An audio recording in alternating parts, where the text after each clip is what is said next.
of the Ohio Small Business Development Center at Columbus State Community College, and welcome to this month's Small Business Breakthroughs.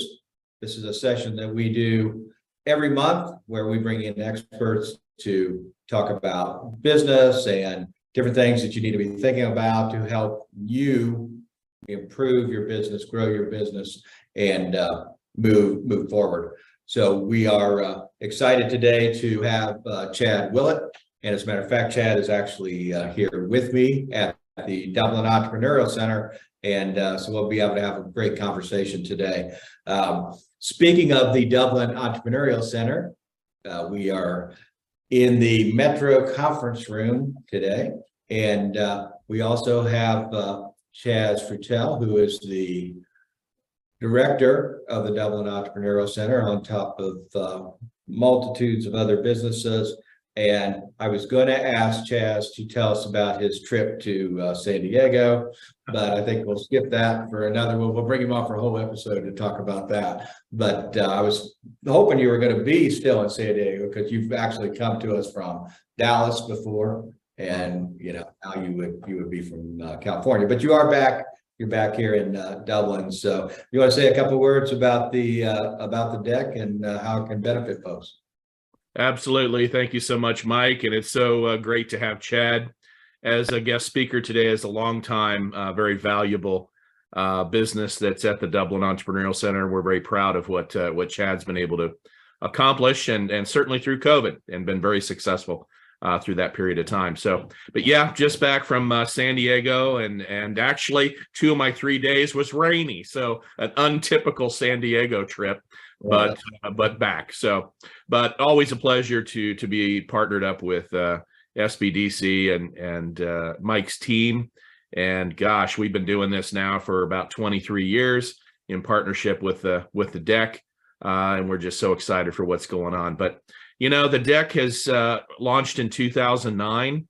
It was the idea of the city of Dublin to really launch a first entrepreneur center in central Ohio, and they had an event for a grand opening, and over 500 people showed up and really told them that yes, this was something that Central Ohio needed. But now today there's been multiple entrepreneur centers. And now certainly people can find themselves into multiple co-working facilities. So there's plenty of opportunities now in Central Ohio for people to be able to call themselves a business home without having to do a long-term lease on a space, or get help with their business, those kinds of things. And the deck is certainly excited to still be kind of at the forefront of all of that. We've graduated over 180 businesses from the deck since we opened. We have about 120 to 30 as members and business owners at the deck right now, and just proud of what we've been able to accomplish and help Central Ohio to really become even that much greater of an entrepreneurial community. And SBDC is right there at the lead as well, to provide that education and connectivity and all that stuff. So again, it's just a pleasure being able to be here and co-sponsoring this event, and Mike and his team. So thank you so much, Mike. Yeah, thanks a lot, Chaz. I'm going to bring Chad Willett in here, then we'll start the official stuff in a minute. But since he mentioned you, and you actually mentioned some of the value that you get out of the deck in your book, it's what I always like about the deck is that it's not it's office space or things of that nature, but it's like Chad said, now you can kind of find that in a variety of places. What I always like about it is really the community here, and I know you mentioned that in your book also, so I don't know if you want to share a little bit about your experience here. Yeah, no, absolutely. Thanks for having me, guys. Chaz and I go way back, and Mike, and I've told people, Broadwood, LA, our acting studio, this is our home. We've been here for years, and I probably can sum up the deck best. I thought back to a conversation with my dad years ago. As you guys know, I'm a longtime tenant here. And my dad, he was president of Zane State College at the time before he passed. And I told him the first time I was going to come to the deck, and I was like, man, I'm going to get office space up there, Dad, and I'm excited. And they got conference rooms and all this stuff. And he's a really quiet guy. Wouldn't say a lot. And he just looked at me, he goes, Chad, that's probably one of the best things you'll ever do for your business. And again, man, a few words, you wouldn't say a lot, but it's so true. I get out of the house, I have somewhere to go, I can focus, I can lock in, use their resources, meet people. And I'm not just saying it, it's seriously probably one of the best decisions I've ever made for Broadwood, LA. Yeah, absolutely. And Chad's gonna applaud here. So we have this recorded, Chad, if you want, or Chaz, if you want to put this out someplace. But yeah, I mean, I think it's the community and the network, and that you find it in places like this that make a big difference. So if you have an interest, if you have a business, or if you're thinking about starting a business, then you're looking for a space, or you're looking for something, the deck has a lot for you. I would encourage you to reach out to Chaz. His contact information is in the chat, and just sit down and talk to him about what's available and how it could potentially work for you, and definitely be worth your while. So I'd encourage you to take a chance there. So again, thank you, Chaz. We appreciate the partnership. Also, I want to mention that we do have the Small Business Breakthroughs recorded. They are on our Ohio SBDC YouTube channel. And we actually did a session, was not live last week, at the Capital Crash Course. It's the 17th Capital Crash Course that we did. We had over 100 people there learning about funding and capital and different things of that nature. And the Small Business Breakthrough session was recorded. It will be up on our YouTube channel probably by early next week. So you want to go check that out. This session will also be up there. So if you, when you get the words of wisdom from Chad, then you might want to go back and check him out. So don't hesitate to go check that out. So let's go ahead and get started. Like I said, we already have our guest out here. It's Chad Willett. He is a actor. He's an author. He's an entrepreneur. He is the owner of Broadway to LA. And I said he's a longtime tenant here and has leveraged this to really move his business forward. And I know that, and I'm going to have him talk about the Broadway to LA, but part of what they do is they do teach people acting and help people learn to do that. And when I'm in here at the deck on the weekends, one of your groups is usually in here. That's right. Right across the hall from my office, practicing and doing different things. So when I decide to take a break, I just open the door and listen to what they're doing. So you want to talk a little bit about kind of your story about the business, but I mean your story is interesting too. How you kind of want to got interested in acting, became an actor and things of that nature, and kind of ventured kind of away from the corporate world into this entrepreneurial space. Yeah, absolutely. Thanks. So Broadwood, LA. So I spent 7 years in LA, graduated from Kentucky, go out to LA, come back. And, when I came back from LA, to be honest, I felt like a failure. I mean? I didn't make it out there. It's a tough industry. I come back to Columbus. Honestly, I had no idea what I was going to do. And the long or the short, blessing from God, he brings two teen girls from Ohio, Athens, Ohio, in, and they're looking for an acting coach. And this is back in like 2008. Yeah. And I coach these two girls private lesson. I did it down near the Ohio Theater, and I put something on Craigslist. And I had two students, and I didn't even think I wanted to open an acting studio. I thought I was done with acting, because you're right. I was working in corporate America. I was at Manpower Professional as a recruiter. And for anyone listening, you may find this interesting. So yeah, I pretty much thought I was done with my dream, done with acting. I'm at Manpower. I'm kind of, shifting gears into a corporate job. And I taught these girls on the side, two girls, teens. And then, I liked it, and I'm still doing recruiting. And then the long or the short, I put an ad, got some more students. But the big moment for me was making that leap from, leaving corporate America and starting a business. Right. I'm sure people out there watching, small business owners, that's huge.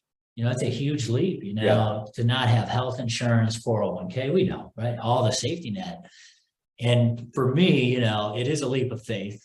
It is a risk, but it's like anything in life, to me, if you can capitalize on that risk and run a business successfully, it's one of the greatest things you can do. And, and as for Broadwood, LA, we teach kids, teens, and adult acting classes. our niche is film and TV. One thing I found quickly in business is a niche. A niche is very important. Like there's a lot of theater companies in Columbus. There are very few that focus on film, TV, and commercial like we do. Okay. That's what we do. Yeah, we don't do stage productions. We don't do any of the theater. We teach kids, teens, and adults how to act in commercials, films, TV shows, Netflix, anything like that. That's what we teach them and do our showcases for. So yeah, we're very specific in what we offer. But yeah, it's been great. And the last thing I'll say, Broadwood, LA, some people get confused. I think it's a very important point. If a teen, I always share this story. If a teen girl takes our class, we have a lot of students throughout the year. I don't care if she wants to go to Broadway, LA, Chicago. Honestly, I don't care. It doesn't matter. We'll help them any way we can. We have some connections, but that's not what it's about to me. It's about their confidence, their self-esteem, their ability to get in front of people. That shy girl that sits in the back of the classroom, maybe after 8 sessions, she moves up a couple seats, right? She comes out of her shell, and I was just one last thing. I was at the Public Utilities Commission last week, and I did a keynote there. And the mom came up to me, and her daughter had been in her class for years. And she said, Chad, that was for, I didn't even break. She kind of opened it up. She goes, Chad, her taking those classes changed her confidence. It changed her. She's a completely different person. And she's not going into theater. She's going into accounting, at a college. But it's the lifelong skills, I think, are the most important things we give them. Yeah, absolutely. And that's a similar type of thing. I've worked with Chaz over the years. We did some youth entrepreneurship programming and things, and I've helped coach some of the students and things. And I always tell the parents, it's whether they start a business or not, that's great if you do, but if you don't, the lessons you can learn through this process really, I think, make them better going forward, regardless of what they do. And I think you're seeing the same thing there. So 100%. Yeah. What do you see? So like I said, I have questions. We talked about this. So like I usually do, well, I won't use any of these. And when somebody's going through becoming an actor or thinking about being an actor, what's that like? What's involved with that? Because I know you went out to LA to do this, and you've got folks here, and whether they choose to or not. But what's it like? You describe it, and I want to mention too. So we're going to talk about it. So this is Chad's book, "Rip Off the Rearview Mirror." It's a great book. And he talks about a lot of these experiences. So if you could tell us a little bit about that. It's a good question. I think, and again, I'm thinking of our audience, business leaders, owners, entrepreneurs. To be an actor, I always joked around, you got to be immune to rejection. Yeah. And I'm not joking. Like, my 7 years in LA, probably one of the greatest things I took from that. And I joke with people, like, I seriously, to the best of it, I'm like 99% immune to a rejection. Like I can do a cold call. I'm sure Chaz has walked by my cubicle and heard him. I can make a cold call at anyone. I can pick up a phone. I can shoot an email. I can go, I don't care. It doesn't affect me.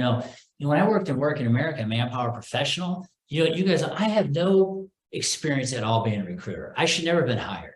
I should never have been hired. Right. To be honest, they shouldn't have hired me. But one thing I could do that a lot of those recruiters and salespeople can do, I can pick up the phone. Rejection doesn't bother me. I don't care. Yeah. I don't get embarrassed. I don't get humiliated. So many people, especially I think small businessmen and women, right? It's just fear. They're scared to try something, to take a risk, to pick up the phone, shoot an email. And that's probably one of the greatest things I took from my failures in LA, not making it, was like, I'm immune. I don't care. Like, it's just, I'm not perfect. Of course, maybe something here or there sticks, but I'm like, I don't care. Like they shoot me down. I get a voicemail every day. I try to make 5 to 10 cold calls a day. I don't make them every day, but I try. I'm like, it just does not matter. I don't take it personal. Yeah. I don't care if someone hears my voice, cubicle over. I just let it rip. Right. And that immunity, I think, is what actors need. You're asking how someone goes in that. You have to have a thick skin. You have to be immune, in my opinion. If you're sensitive and you take, you need people's approval, right? And you can't have rejection, in my opinion. I'm like, I think the industry will kill you. It'll just eat you up in 1 year. You know what I mean? Because you're going to, in my heyday in LA, I was auditioning 4 or 5 times a week, and that's usually 4 or 5 rejections a week. You know, it just rolls right off. Yeah, yeah. Well, you were telling me earlier, so you're still acting, you know, along with everything else, and you have a project that you're involved in, which is going to be on Netflix sometime in the first quarter. That's right. Yeah, it's called Shirley. It's anyone out there, if you guys know Shirley Chisholm, 1970s New York City Congresswoman, African American. Regina King, an Academy Award winner, is playing Shirley Chisholm in the movie. Shirley Chisholm, the actual congresswoman, ran for president of the United States, lost, assassinations attempts on her, crazy story. They filmed this whole movie in Cincinnati back in 2020, late 2020, and then all 21 and now. And John Ridley directed it.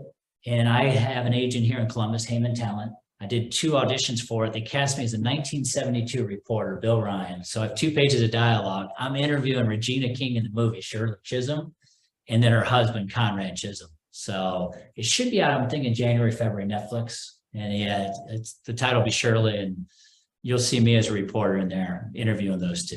So That's pretty cool. That's pretty cool that you're able to kind of stay in it and kind of do these types of things along with everything else that you've got going on. So share a little bit more. We've talked a little bit about it, but you know, to use the terms in the book, you know, when you talked about moving out of corporate and moving to become an entrepreneur, you know, you use this term of kicking out the ladder. yeah, I'm using, you know, where again, I think we see a lot of that.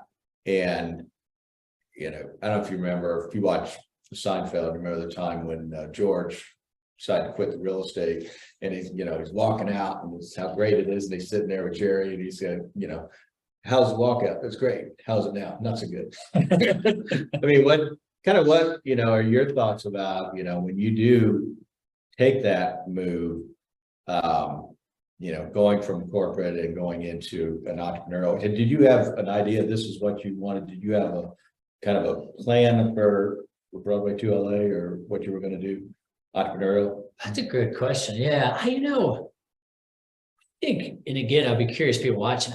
For me, it's all been scaled back. When I first started Broadway LA and actually got it going, like had a kids, you know, now we have kids classes, teens and adults. We have divisions, you know, throughout. But when we first started it, I think I was pretty much just adults. And it's interesting you said, because when I don't know about you guys as business owners, but when I first started the first couple of years, I got ambitious. Like I tried to open a studio in Cleveland and Cincinnati, and both just failures, just complete failure. Because first of all, I wasn't there, so I couldn't run it.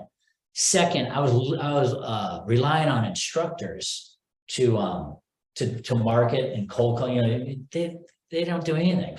My instructor, they don't do it. They just show up and teach. Right. They're not salesmen and women. So what I learned early on through my failures and that's where we're at right now. It's like less is more. We have 2 offices, the Dublin Entrepreneurial Center here. I know Chaz and you guys know Innovate New Albany. We run classes here and in New Albany. That's it. You know, Upper Arlington and Powell and some other cities have come to us, and we're very grateful. But we're not expanding anything for us. And to me, what I've learned as a business owner, our experience, for some people, expansion's good. Right? And I get it. And I respect that. But for us, man, it's like less is more. I don't want any more growth. Yeah. I don't want to go to downtown Columbus. I don't want to go to Cincinnati, Dayton. I don't want to go anywhere. I think we could now. I think we're in a position where we could. I don't want it. I want Dublin and New Albany, honestly, to be the premier studios in Central Ohio. That's it. I want to be the best. And for us now, it's more, we raise our prices, and we will. We're going to raise them again in the fall, you know, but yeah, when I first, your question, yeah, when I first started, I wanted to be so big, and I wanted to take it to different cities, and Broadway to LA, I wanted coast to coast, I wanted all that. Like, I don't know if I was dreaming or delusional or a combination, but now it's like less is more, focus on my niches and just do as well as I can. And like I said, the premium is the price goes up, and that's how we get rewarded. Yeah, absolutely. I had something I was going to ask, and I've lost it, so I'll figure it out here. Oh, it's right here. I read my notes. I'd be fine. So, do you have any recommendation, any thoughts At the Capital Crash Course we did last week, we actually had a session on creative people in the arts, and what they need to be thinking about as creating a business, because I often see individuals that have this kind of creative energy or in the arts or whatever. That's really what they're about. They are not about the business aspects of it, and that causes them a problem from a business perspective. What are your thoughts and what are your recommendations to individuals that are more creative, that want to get into an entrepreneurial space? That's good. Yeah, my experience is most people, who are very creative, very eccentric, very innovative, you're right. Usually the business side is not their strength at all, and they know it. To me, I think the big thing is, especially like if you come to an entrepreneurial center, you have to delegate and get the right people. Like, for example, my wife, we're a two-man show. My wife does the marketing for Bravo LA. She does the bookkeeping. She does the accounting, the taxes. You know what I mean? She does all that. That's not my strength. Kind of your point. I like to create. I like to do videos. I'll do some marketing. I'm overseeing the studio. She's doing all the day in, day out. And I joke with her, and she knows it's true. I could not run the studio without her now. There's no way. And I think, especially anyone out there who is a creative man or woman who's watching the video, I think it's a great question by Mike. You have to have the right people in the right places. You have to. If your strength is not accounting, you should not be running the books. You just shouldn't. And I know a lot of actors from LA, especially, who tried businesses and they failed. They just completely failed, and they'll be honest, they didn't know how to run a business to start. Within a year they were done. And I think that's one thing. To be honest, I think my intelligence is average. But I'm smart enough to know, where to delegate. I know taxes is not my strength. I know accounting and bookkeeping is not my strength, right? So I have other people do it, and I think that's a mistake a lot of entrepreneurs, especially innovators, I think creative people do. They try to do it all, and unfortunately, you and I know, if you're not detailed and you're not on it, man, you're going to run into trouble quickly. Yeah, absolutely. And when we talk about, starting and growing your business, especially for individuals that want to start businesses and things of that nature, I always tell them, you've got to evaluate your strengths and weaknesses. You got to be honest with yourself about your strengths and weaknesses, and make a determination of what you're not going to be as good at. That stuff still gets to happen. So you still got to figure out how to do that. So whether that's, okay, I'm going to do it all, and I'm going to go back and learn how to do accounting and learn how to do QuickBooks and do all these types of things. Or what I think is better is much more like what you did, double down on your strengths, as opposed to trying to fix your weaknesses. Acknowledge your weaknesses and get that stuff done, outsource to partners, whatever that means. But this business is going to be better by you doing what you do well, as opposed to you overrunning your QuickBooks. That's true. That's a great point. One other thing, when you said that, it makes me think about, if you ask me one word, what makes a successful entrepreneur, especially someone from the innovative space, like whether or not they're going to make it or not, to me, it boils down to one word. It's discipline. Yeah. And I mean that. And whoever's watching, whatever it's worth, Chaz may laugh at this. I'm usually the first person in every day at the deck, usually, maybe the second. And I'm a morning guy. I get up at 5:30, 6 in the morning every day. I'm at the deck by 7:15, usually the first, second person in the building. And my wife talks about it too. My intelligence, like I said, probably average. I'm no smarter than most people. I know my strengths and weaknesses, but it's discipline. I'm here every day, Monday through Friday, every day. I take one vacation a year. I'm here. I'm disciplined, and you and I know you could go to a lot of centers, not just Dublin, but anywhere, how many people are actually in the office, right? How many people are working, putting the hours in. And that's, as basic as that is, it's discipline. It's making cold calls every day. It's your thing, knowing your strengths, knowing your weaknesses, delegating it. Because, unfortunately, if you don't run as a business, it's going to be done. Yeah, absolutely. So for anybody who's watching this live, feel free to put whatever questions you may have into the chat. We've got it up here. We'll keep an eye on it and see if we can answer your questions, but don't hesitate to do that. We want to be here to help you think about what you're doing. I want to shift a little bit to talk about some of the things you wrote in the book. again, what I liked about the book is it's really more of a mindset and things that you need to be doing to be successful. Mhm. It shifts that you want to make in the way you approach different things. And you know, it's rip off the rearview mirror. You know, you want to kind of talk a little bit about, you know, the book and some of the things that you put in there, you know, this creating this through line concept and things of that nature. And then we'll kind of dive into some detail around something. Sure, absolutely. So some of you may know I have two books. Smash the Box, that's my signature book. I do most of my keynote addresses on Smash the Box, thinking out of the box, idea generating, you know, culture of innovation. And then my second book, Rip Off the Rearview Mirror. And rip off the rearview mirror is kind of like, if you think about the metaphor, right? It's like living in the present, right? You're ripping off the rearview mirror, you're forgetting the past, like you're just conquering, living in the moment. And something that always hit me. My mom, Mary Kay Willett, she was a counselor for like 20 some years. And anyone watching, if you guys think about this, I think there's a lot of truth to it. She said in her 20 plus years of counseling, her experience working with families, marriages, divorces, all these people who come through the door. She said, Chad, the majority of people who she dealt with who are especially depression, all that, she said, they lived in the past. They just can't get, the men and women, they can't get over the past. A marriage failed. A kid didn't do what they wanted, right? Or they had a terrible high school, right? Whatever it is. But she's saying that was a theme over and over. They lived and dwelled in the past. And then she said, people who are extremely anxious and who had terrible anxiety issues, they usually anticipate the future. You know what I mean? All these things that they build up in their head, all this crap, you know, like I'm going to lose my job and the house and business and COVID, or everything's going to fall apart. So people who live in the past is depression. People who live in the future is anxiety. And then she said, those that she dealt with who were the most, you know, no one's perfect, but the most grounded and centered were in the present. Right. And that's what rip off the rearview mirror is. Yeah, you're ripping off. The past is done. You know, I'm not preaching anyone out there. I fall into it. You know what I mean? There's things I wish I did differently, of course. You know what I mean? But for the most part, dude, my mirror is gone. I don't care. You know what I mean? I don't care. I don't think about LA. I don't think about my regrets out there. It's done. I get up each day and I call it, and this is all about kind of what rip off the rearview mirror is. Man, I call it the curtain of life. I say, I wrote a blog on it. When I get up at 5:50 every day, this is my mindset. You know, I'm big on mindset. Yeah. My mindset is I get up at 5:50 every day.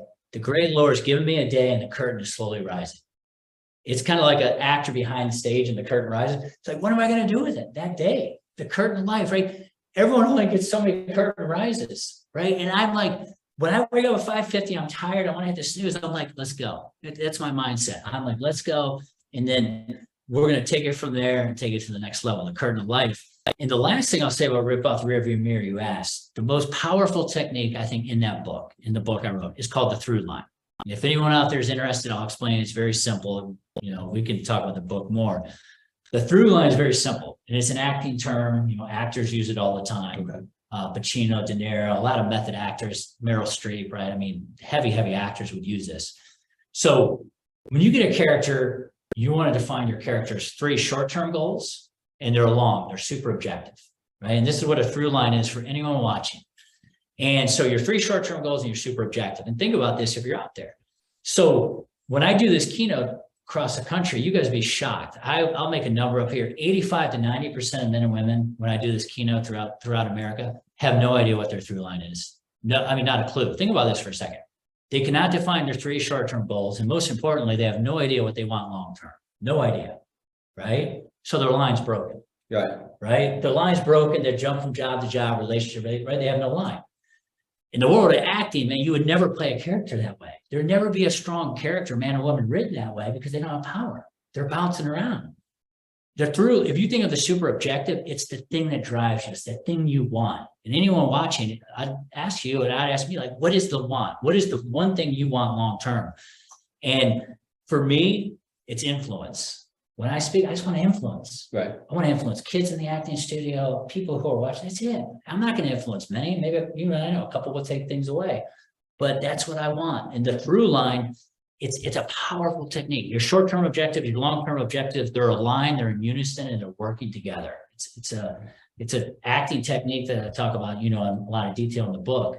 But I'm so passionate about it, because if you're watching out there, like if you don't know your through line, right, again, it's broken, right? And then to me, you're wasting time, you're wasting energy, you're usually floundering from job to job, right? Because you don't know, there's no energy, and again, anyone out there watching, take a Shakespeare, Macbeth, right? If I'm playing Macbeth and the curtain rises, what does Macbeth want? He wants to be king, right? There's no BS. Yeah. There's no BS. There's not. He wants to be king. Everything in the play he does is to be king. And they always say in screenplay and movies, the stronger the character, the clearer the through line. Regina King, back to the Shirley movie that's coming out on Netflix in January and February, we're hyping up. Yeah. Shirley Chisholm, what does she want? She wants to be president of the United States.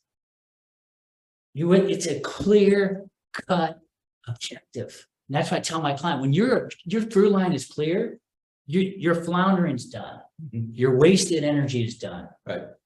You're going after what you want, and you're going to do your best to get it. It's interesting because we have a question in here. Talk about how you come up with a good fee structure and things like that. And I think this relates to what you're talking about too, because, a lot of entrepreneurs, a lot of people, they get afraid to charge what they're worth and what they're doing. So you mentioned earlier, as you build this business, you're going to be increasing prices and things like that. But they get afraid of setting a realistic fee or realistic price to that. And I think part of that is that they really aren't clear on what's going on here, and they don't have mentally, and they don't have this goal of where they're going to go. And part of where they're going to go is they want to be successful, and in your case, you want to have influence, but you also need to make some money to do some of this. And which gives you, I think, the strength to create this fee structure. Now he's probably asking about a little bit more mechanical thoughts, but I think that people get concerned about it and they get afraid of what somebody else is going to bring because of that, because they haven't really thought through a lot of this. Yeah, the fee structure, it's a great question. Whoever asked that, thank you. Here's how I do, like if I talk about my speaking fee structure. Yeah. I have a set price, right? If I do a 1 hour keynote, in East Lansing, Michigan, right? I have a set price, whatever that number is, right? You can make up a number, right? $3,000, $5,000, whatever it is, right? So I have a set price. What I do, and again, I'm not saying this is right or wrong, this is what I do as a speaker. If like January is slow month, as you imagine, for speakers. Sure. So I'll probably just stick to the $3,000, right? I'll customize the address. I'll drive up to East Lansing. I'll do a 1 hour keynote. I'll come home. Kind of back to your twofold. If I'm in busy months, April, May, and June, like April, May, June, July, and like October, I had 9 keynotes. For me, the fee structure is always at 3,000. But if I am getting booked 3 or 4 times a week, I raise it. I do. I really do. And it's a great question there. To me, you have to have a baseline, like what your service is worth. It's a great point. I struggle with that. You have to know, what I mean? Like I'm not driving to East Lansing for less than 3,000. I'll just make it up. Right? I'm making up numbers here, but I'm not driving to East Lansing for 1 day for less than 3. I'm not. If they can't pay it, I'm turning it down. But, I may drive there for 5,000, right? Or 7,000, depending how busy my schedule. And I'll let my clients know, like, hey, I'm in El Paso this day and this day. But whoever asked that question, fee structure, I think you have to have your baseline. And then from there, you can adjust it, always, I always try my best to be consistent, right? I charge people in Ohio different than California and different than Texas, right? I mean, I have baselines. That's what I guess I'm saying. You have to have baseline rates and be fair and consistent. But the bigger part of that too is I think you have to value what you do. Yeah. Back to your thing, right? And when I started out, I was doing keynotes for $200 a keynote. Honestly, I think my first keynote was $200. And honestly, Hey, somebody paid. Someone paid it, but whoever asked that, but you have to value what you do, and you have to put the work in and the discipline. And when you value it, you get rewarded, because you're right. And I guess that's the biggest thing. If you don't have a baseline, I see that with speakers. Like I know my minimum, right? That I'll do something. I see speakers accept jobs for 500, and then they're going to accept one for 2,500, and so like they're all over the board. And most of those, I said they don't make it. You know, to me, have a baseline and then you go up. You sell more books. You charge $3,000 plus $15 a book, plus mileage, plus whatever, right? But you have your baseline, then you build and go up from it. Yeah, absolutely. So, sounds like we hit that. Anybody else has questions, throw it in and, we'll definitely try to get to those. So you talked about, creating this through line. I didn't know that was an acting concept, so that's good. But, you talk a lot about the noise, and trying to get past the noise and the barriers and all that stuff. And I think that, again, creating these objectives and things are critical to that. But when you're first rolling, the noise is pretty loud. It can be loud all the time. But I mean, what are your, recommendations how do you really look at the noise part of this? And again, this is whatever it's worth, my 2 cents. Yeah, I'm big on, as you guys know, like I'm one of the first in the office at the deck every day. Yeah. And it kind of goes back to your noise thing. It's strategic. I get about 3 hours. I kid you guys not, anyone watching. I get about 3 hours of quiet. There's, people rolling here around 9:30 or whatever. Same thing at Innovate New Albany.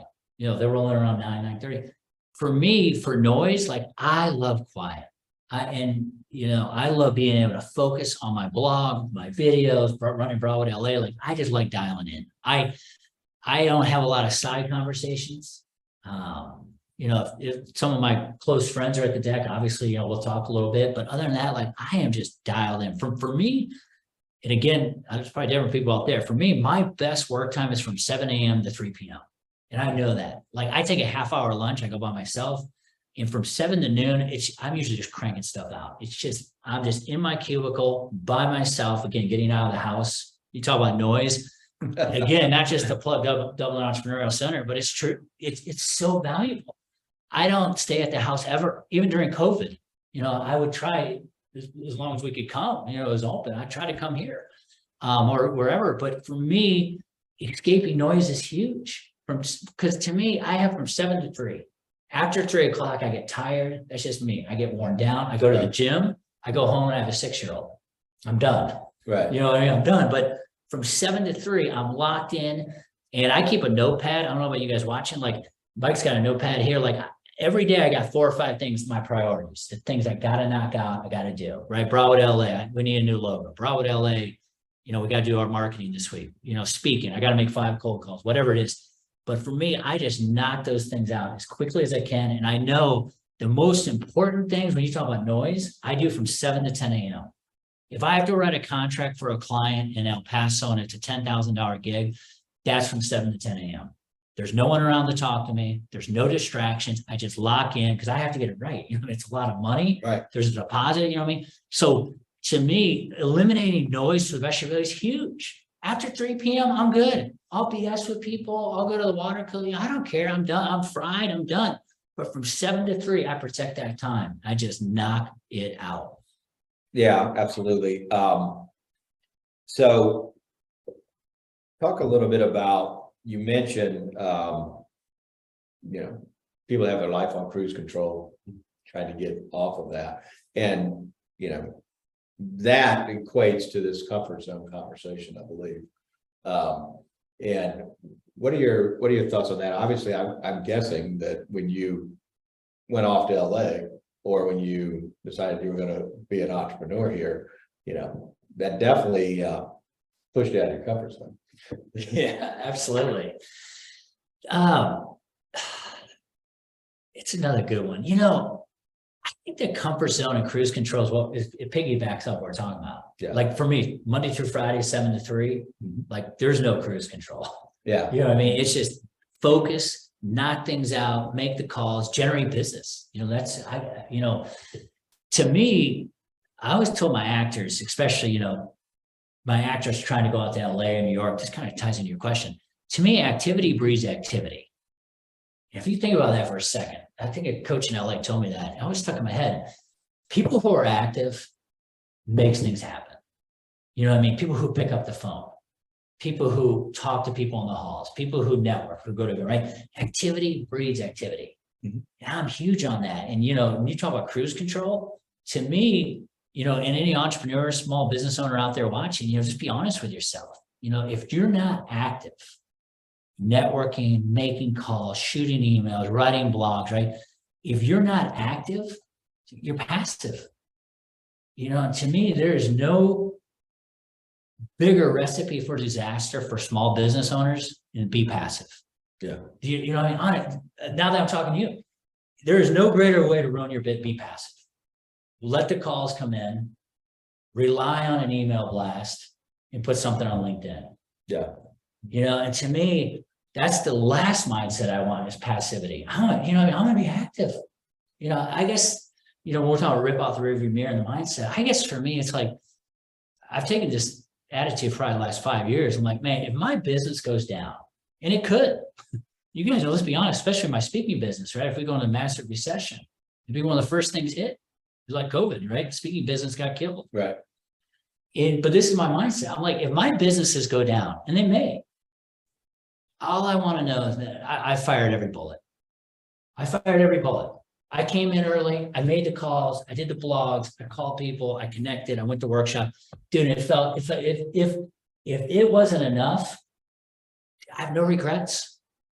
I have none. You know what I mean? And I think as a business owner, like you got to be in that mindset. Active, reduce the noise, reduce the regrets, and just be. And maybe some people are night people. Maybe their time is 4 to midnight, right, or whatever it is, right? But that time, and you're just locked in. You reduce the noise, and it's just you're knocking it out. Yeah. Yeah, absolutely. And what I like about you said too is that, one, you're gonna notepad and here's 3 or 4 things I get to do today. And I think that I know I ran into this. So I used to work for Franklin Covey a long time ago. So Dr. Covey, Howard Smith, that whole organizational system, right? Yeah. And and it was back in the day when it was paper and had the book we carried around with all the calendars in it, right? But what I would do though is that I could write down what I wanted to do. And then as things started to shift, to more technology, and it started to shift away from these planners and the paper, then I tried to figure out, okay, well, how do I do this on my computer? Or how do I do this? And how do I do that? And, then as the mobile phones kicked in, how do I do that? And I just ended up so much stuff trying to figure out what I was doing, and I didn't get anything done. Yeah. And then, then you get blasted with emails and stuff like that. So, I like the fact that, the recommendation, just write down what you're doing and put it in front of you and have it there. I think that's a great point. Let's say I write down 4 or 5 things a day. Yeah. Right. And that's honestly, if you see my notepad, that's all it is. If you looked at those 4 or 5 things, they all have one thing in common generally. It's to generate revenue. Mm-hmm. Like those 4, like I don't want 15 things on my notepad ever. And I'm sure small business owners can relate to this. I don't ever want 15 things. To me, I want 4 or 5 things that are simple, that I can execute, and that are going to make us money. Mm-hmm. That's it. And back to your noise thing, I don't want any more. I am very careful on who I meet for lunch Monday through Friday, especially 9 to 3.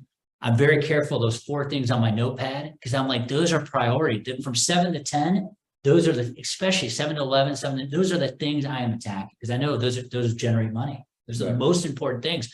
And you're right. When I see people have notepads with 25 things written down, or they on their phone, they got buckets and buckets. I'm like, dude, they're probably not doing any of it. Right. You know what I mean? That's exactly right. They're not doing any of it. And I'm like, less as a business owner that I found to be, helpful, less is more and prioritize. Like those 4, like if it goes on my notepad, it is something that is important that I have to execute. And again, it's going to hopefully generate money. That's the only thing I want on my notepad for the most part. Yeah. And then in the book too, you talk about channeling your energy. And I think that's the same type of thing that you're talking about there. You've got this focus and this energy where you want to put that. And again, you're making the decision of what you're doing on your business in your life, as opposed to, I'm going to let email drive what I'm doing. Yeah. Yep. Yeah. No, that's good. One of my good friends, he's a speaker in Columbus. He said, I really like his thing. He devotes a certain part of the morning, but not the first part. Not let's say he's earlier than me. From 6 to 8, he won't check his email. Yeah. He writes his blog, he does everything else. And then from 8 to 9, he'll check emails and that's it. And then he won't come back till it's like 1, whatever his time frames are. But he sections off half hours throughout his day where he checks email and gets out of it. Because you're right, email takes you down rabbit holes, you lose focus. Again, whatever it's worth to business owners out there, man, it's all simplicity for me.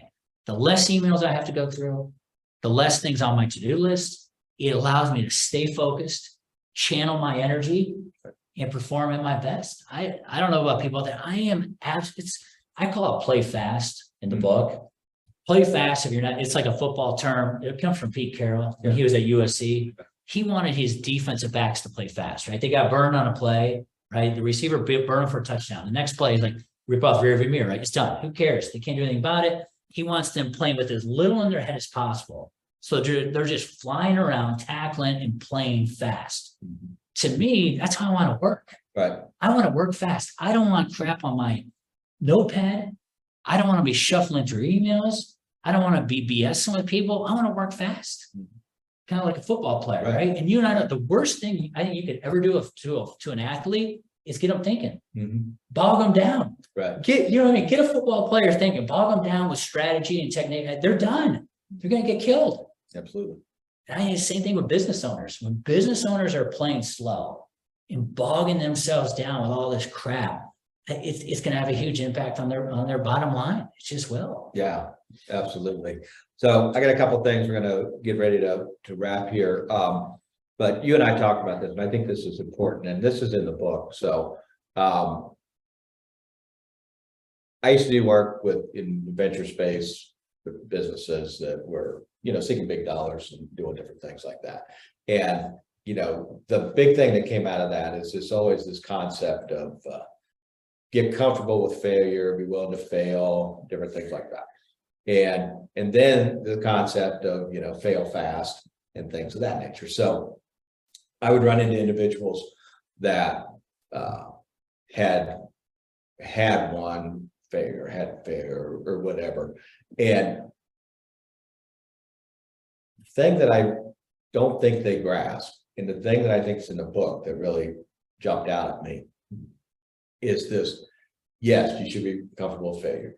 2, if the faster, if you're going to fail fast and move. But I don't think a lot of them really have an understanding of what to do after they fail. So they just, all right, well, it didn't work. Now what? The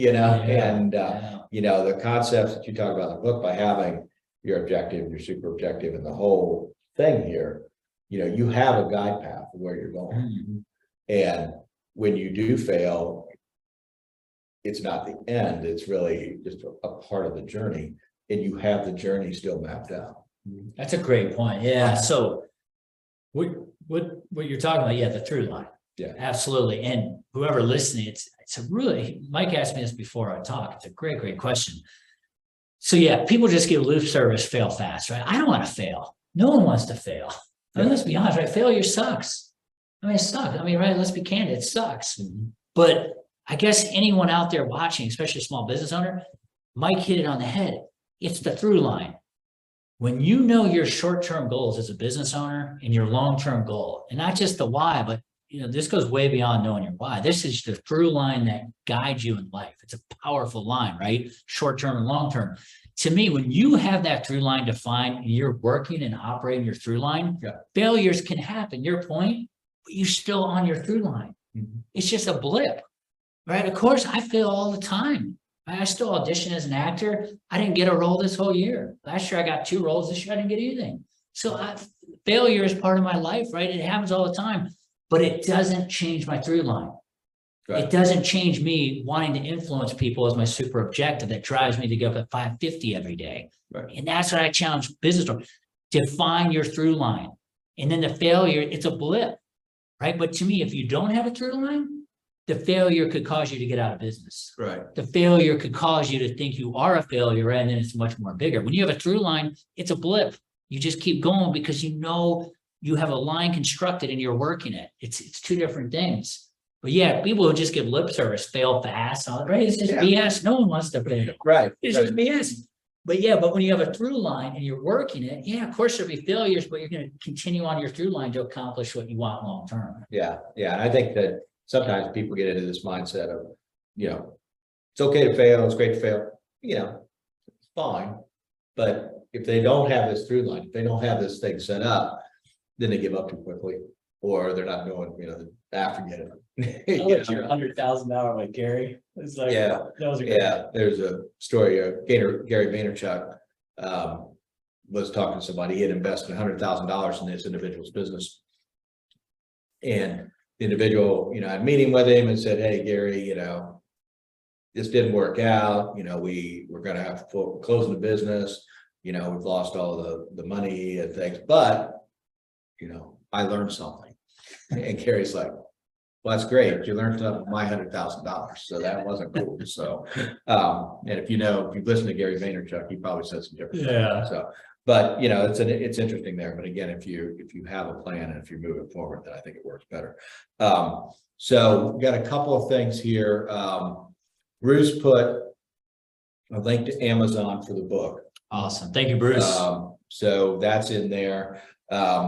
Make sure, we put it in, the registration and stuff, but where can people find you if they want to see, like, read the blogs or do whatever? Yeah. The easiest is my website, chadjwillett.com. chadjwillett.com, 2 L's, 2 T's. And that'd be great. Yeah, I write a weekly blog, got books on there, and any way I can help anyone out, shoot me an email, give me a call. Do you think so? So you got classes coming up. I assume you're doing something in the winter here. January. Yeah. So you still taking registrations at this Yeah. point, right?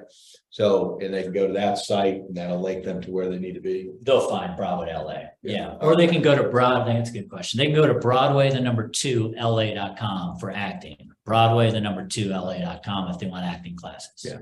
So let's say that somebody's on here and they want to, they're trying to get better, dealing with people, doing things, being able to, read and react, or for lack of a better word. I mean, would you think that, taking some of these acting type things would be valuable for the entrepreneur, especially somebody that's in a more forward facing, maybe sales type environment? Absolutely. Especially, yes. If someone sales, anyone who does presentations, 100%. We don't have as many as I'd like, but maybe 5 or 10% every session. We probably have someone from corporate America coming who doesn't want to act. They want to be better presenters or stage presence, whatever it is. I think it's brilliant. And the biggest thing, those people, my instructors, I joke around, they don't have the pressure. Yeah. They're not trying to get an agent. They're just in there to learn what they learn and be better in the end presenters. So yeah, if I'm being totally candid, our studio is great for that. And I always tell people the greatest thing you could probably do for your presentation skills, we don't offer it. So I think it's coming even more genuine, is improvisation. Take an improv class. Because, talk about think on your feet, come up with things fast. Right. Yeah, improv is huge. So anyone who is in sales, does presentation, obviously you could look at our studio, but I would almost start with improv. Improvisation is an incredible skill to communicate with people. Yeah. And I've heard that as something that you need to be thinking about. That could be a benefit to you. Big time. Big time. All right. So we're going to wrap up. Again, I want to thank the Dublin Entrepreneurial Center, Chaz Fertel, for partnering with us and working with us for all of these years. He talked about that first thing with the 500 people. We actually did, I think, the first training session. We were in that session doing training about some of the stuff that we do. So yeah, that was cool. That was way back in the day when we were over, which is now a Ohio University on the edge of Dublin. But it's been a great partnership over the years, and I'm looking forward to continuing. And we've got some, I think, cool stuff really planned out for 23. So keep an eye on that. Small Business Development Center. If you have an interest in connecting with the SBDC, you can go to sbdccolumbus.com, or you can email sbdc@cscc.edu. We are based at Columbus State Community College, so that's what the CSC's. Columbus State Community College. Okay. So anyway, so we have that. So the last question, things I always kind of try to ask. So for the folks that are on here, the folks that are watching, what's one thing that you'd recommend that they do, between now and maybe midnight tonight that will help them along the path, help them, kind of move down this path or, move their business forward? What, it's kind of, obviously there's multiple things, but what would one thing, if somebody said that to you, what would you recommend? I would, the through line. Yeah. And again, I'm not saying define it. They don't have to define it tonight. They don't have to have it tonight. I would just think about it. Mhm. A lot of you can get the book. I'm sure some of you will get it, but just when you have alone time, jot down your 3 short-term goals and your 1 super objective. 1, see if you can jot them down. 2, see if they connect. And 3, see if you think it is a powerful line, like your short-term feed into your long-term. I think that'd be the most valuable thing, especially as a business owner, and remember that super objective, that's your energy source. Right. And if that thing's not clear, concise, and direct, it's not a powerful super objective. It's not going to motivate you. It's not going to motivate you to make more money, make more sales, make more calls, whatever your motivation, influence people, help people. So that would be my biggest thing. Think about your through line. Do you, 1, can you construct it? And 2, how powerful is it? How much does it motivate you? Absolutely. So thank you for being on here today. I really appreciate it. Always enjoyable to connect. I think I first saw you do presentation on Smash the Box here at the deck. I don't know how long ago, probably 6-7 years ago, maybe. Yeah. It's interesting how COVID just kind of took those 2 years out and got rid of them. And now it's like, wait a minute, this couldn't have been 6 years ago, but But it was. it was. So I first saw that, and I've, been wanting to do something, have you on to do something with us, and it's just a perfect venue for that. So thank you for that. Best of luck going forward. I know you'll do great. We'll look forward to seeing you on the screen and on Netflix sometime in January or February. And we thank everybody who's here today. We really appreciate it. And this will be on our YouTube channel, Ohio SBDC, along with all of the other sessions and all of the other things that we have that can help you out from the SBDC standpoint. And we look forward to reconnecting with everybody in January, and I hope everybody has a great holiday coming up. And you guys have a wonderful day, and thank you for being here.